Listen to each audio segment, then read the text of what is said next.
nouveau d'Alfred Hitchcock, raconté par Serge Sauvian, aujourd'hui Morte par strangulation de Geffold.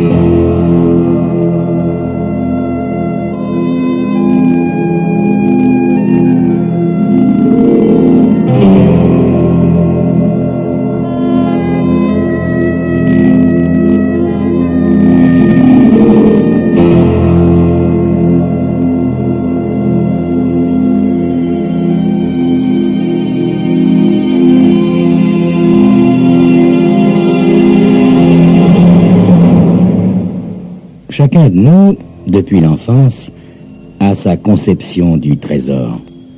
Pour certains, c'est un voilier. Pour d'autres, c'est un lopin de terre, à moins que ce soit un bijou, un tableau, des timbres rares ou un pur sang. Ça varie selon l'individu. Pour Helen Smith, ce sont les livres et encore les livres. Vous l'avez compris, Helen est bibliophage. Bibliophage et heureuse aussi, car samedi dernier, elle a acheté un lot de 650 livres, pas moins. Un coup de folie, surtout quand on a pour toute fortune un maigre salaire de dactylo à mi-temps. Seulement, voilà, Hélène n'a jamais été raisonnable lorsqu'il s'agit de livres. Remarquez, elle ne les collectionne pas avec la piété du bibliophile, mais avec l'ardeur, l'avidité de la lectrice invétérée. Bibliophage, je vous dis. Chaque matin, depuis 3 jours, son premier regard est pour ce tas de livres au milieu de la pièce. Et ce tas de livres ennoblit d'un rayon de beauté furtif son visage ordinairement ingrat. Pour Hélène, ce tas de livres est un trésor encore inexploré. Chaque matin, elle en prend un et se promène avec toute la journée. Sans doute pour quelque échange subtil entre la chaleur de son corps et le mystère du papier. Elle est ainsi faite, Helen Smith. Ce matin, elle s'en va avec Precious Ben sous le bras.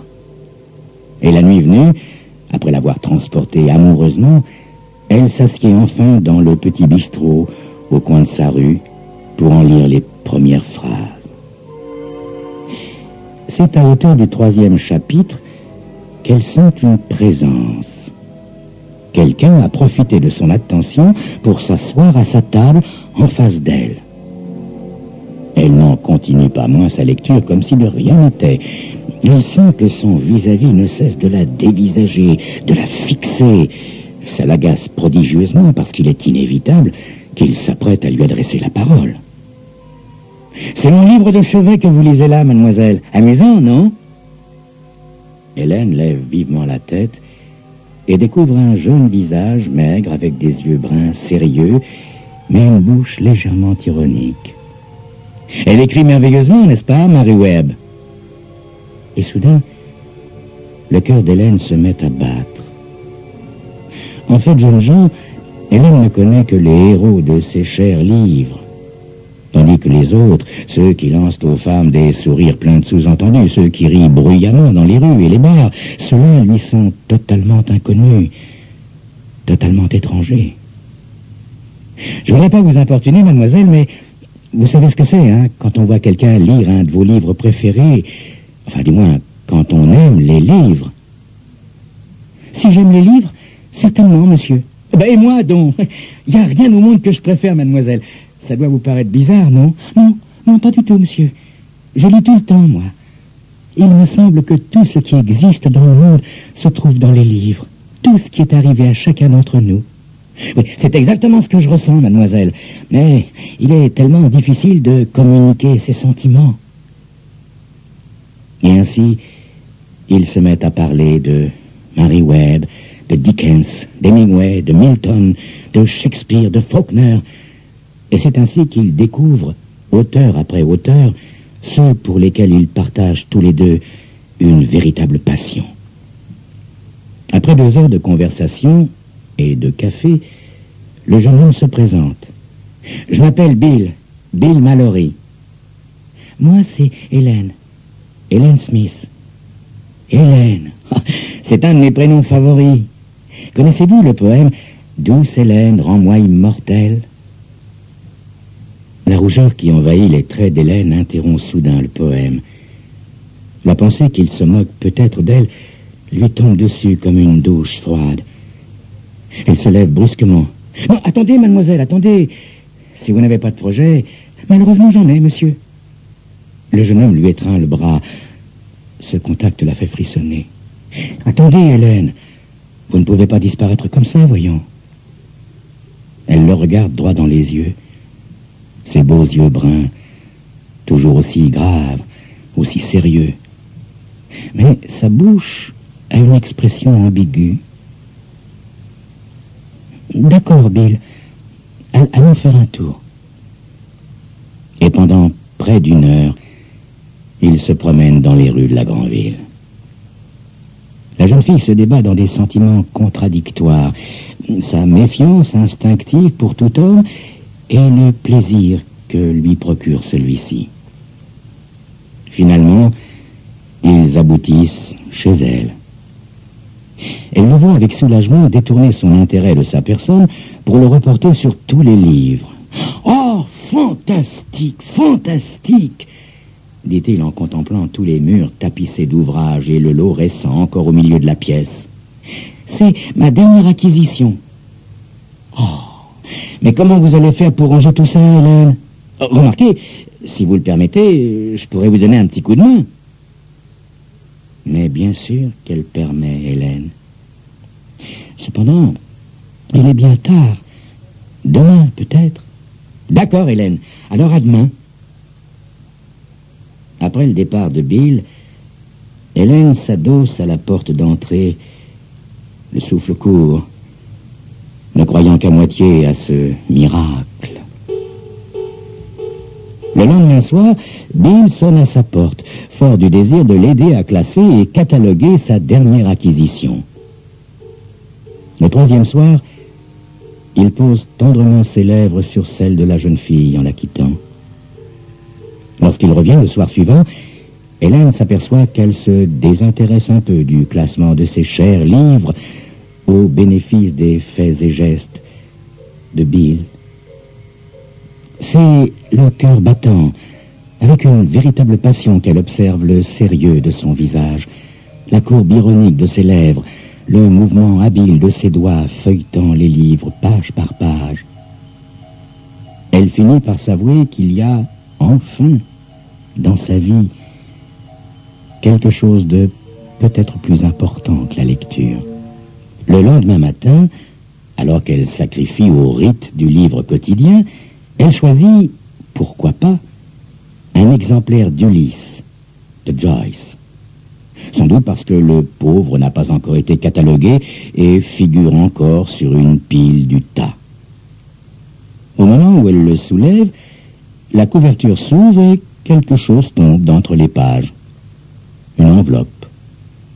L'enveloppe est ouverte et la lettre se trouve encore à l'intérieur. Tiens. Elle est adressée à Bill Mallory de Bleecker Street, New York City. L'adresse de l'expéditeur est Jenny Isler, 320 Ouest, 10e rue, New York. De jalousie. Elle sort la lettre et ses yeux se remplissent de larmes. Impossible de ne pas la lire. Bill chéri, j'ai téléphoné toute la semaine, mais apparemment tu n'es jamais chez toi. Ma mère pense que je suis folle, et j'ai dû lui faire croire à chaque fois que j'appelais pour demander l'heure. Je suis sûr que maman te plairait, Bill. Il faudra d'ailleurs que tu fasses sa connaissance bientôt. Il faut que je te voie immédiatement, afin qu'on parle de tout.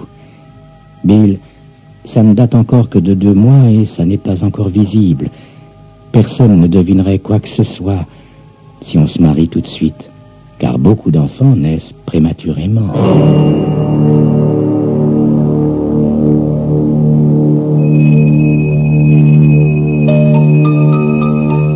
À cet instant, les yeux d'Hélène sont inondés de larmes. Elle ne peut continuer la lecture. Mon Dieu, comment cette lettre a-t-elle pu échouer dans le livre? C'est ce que vous saurez dans quelques instants.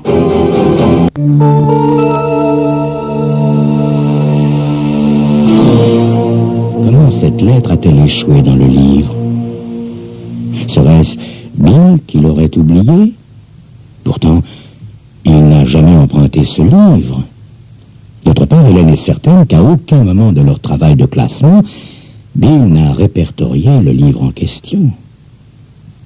À la salle des ventes où elle a acheté ce lot, on ne lui a pas révélé le nom de la personne qui a vendu ces livres. Donc, ne serait-ce pas par hasard à Bill que ces livres auraient appartenu? Il les connaît à fond. Il n'y en a pas un seul qu'il n'ait pas lu. Hélène se met à souhaiter passionnément qu'il n'y ait aucun rapport entre la lettre et les livres. Une faute commise à l'égard d'une autre femme serait pardonnable, mais une tromperie dont elle serait elle-même la victime serait impensable. Trop cruel. Il n'y a pas 36 manières de le savoir. Ayant le nom et l'adresse de l'expéditrice de la lettre, Hélène trouve aisément le numéro de téléphone dans l'annuaire. C'est le cœur battant qu'elle compose ce numéro. Allô? Est-ce mademoiselle Jenny Isler qui est à l'appareil? Non, madame, c'est la gouvernante. À qui ai-je l'honneur? Je voudrais parler à mademoiselle Isler. Mademoiselle Isler est morte, madame. Oh mon Dieu. Je l'ignorais. Je suis une amie de Jenny. Mademoiselle Isler est morte il y a 2 semaines, madame. Tous les journaux en ont parlé. Elle a été tuée. Tuée? Oui, assassinée. Voudriez-vous parler à sa maman? Non, merci, madame. Merci. Bouleversée, Hélène raccroche.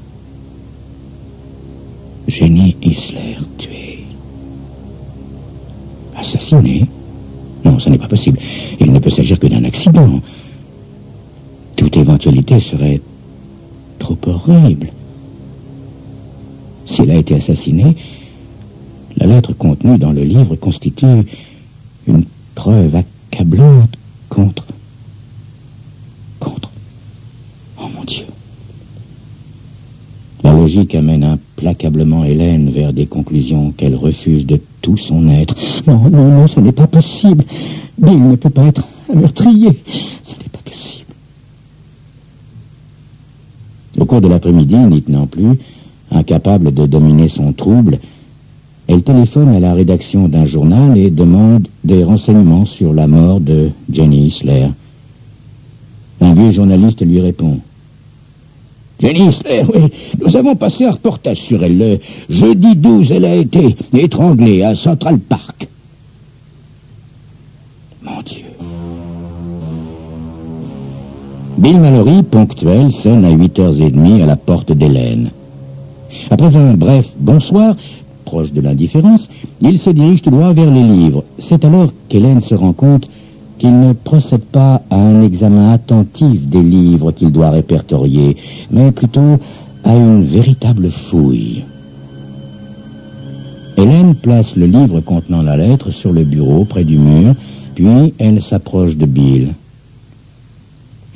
Bill, qui est Jenny Isler? Hein? Qui ça? Jenny Isler, la jeune fille qui a écrit la lettre. Bill se retourne lentement, la bouche moqueuse. Ah, alors vous avez trouvé ce maudit papier, Hélène. Dieu soit loué. Voulez-vous me le donner, s'il vous plaît? Ah, Hélène chérie, j'imagine ce que vous pensez. Vous avez sans doute deviné que les livres m'appartenaient. Oui, Bill. Est-ce pour récupérer la lettre que vous êtes entré en relation avec moi?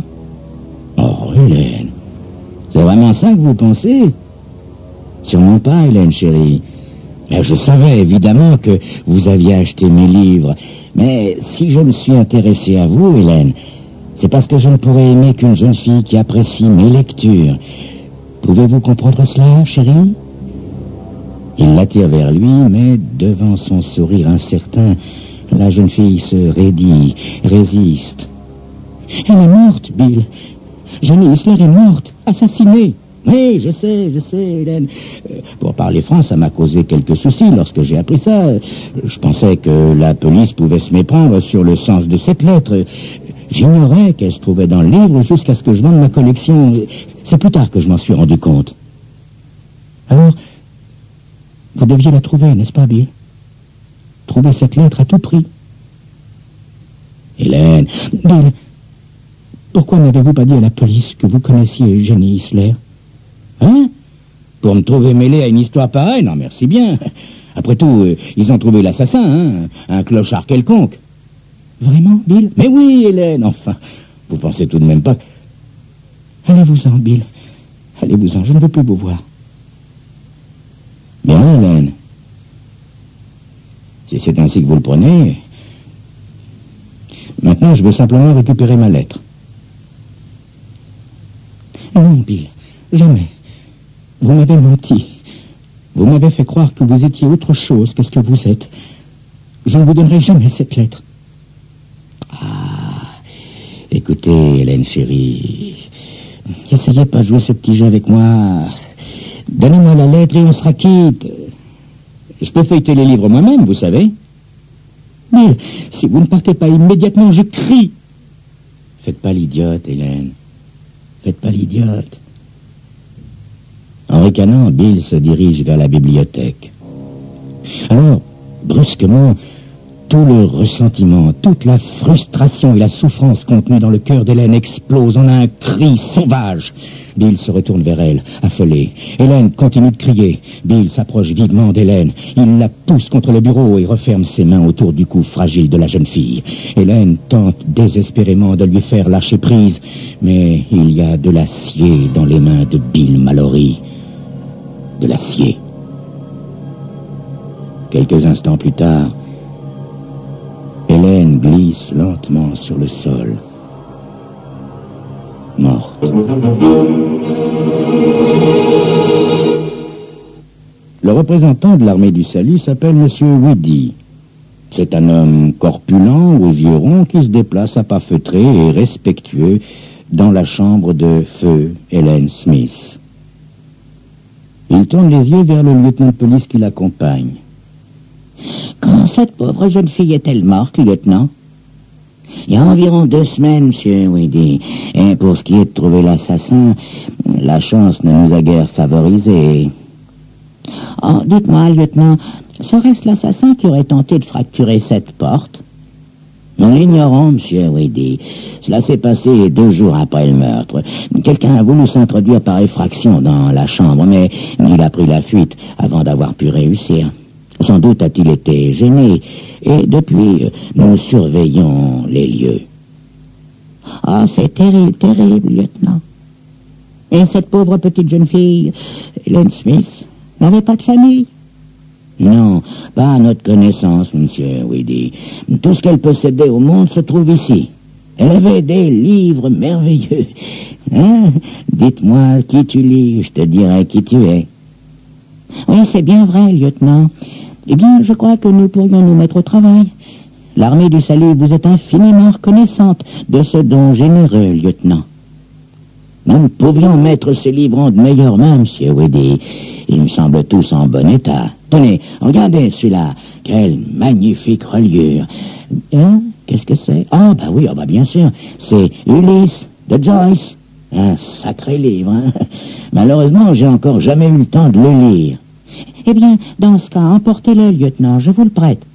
Oh, vous croyez, monsieur Woody? Je vous en prie, lieutenant, prenez-le. Ah, merci, monsieur Woody. Je crois que ma femme et moi, on aura beaucoup de plaisir à le lire. C'était Crime Story, les rendez-vous d'Alfred Hitchcock, raconté par Serge Sauvion, aujourd'hui morte par strangulation de Jay Folb.